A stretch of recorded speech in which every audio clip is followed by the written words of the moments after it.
Hey guys, in this video, I will show you how to play FC25 Mobile with friends. Alright, let's begin. First, open the game and make sure you are signed in. Tap on the person's icon at the top right corner to access the Friends section. Next, tap on the Add Friends icon on the right side and enter your friend's account username.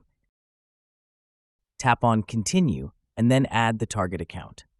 Another way to add friends is by joining the same league. Simply access the league section and add them directly from there.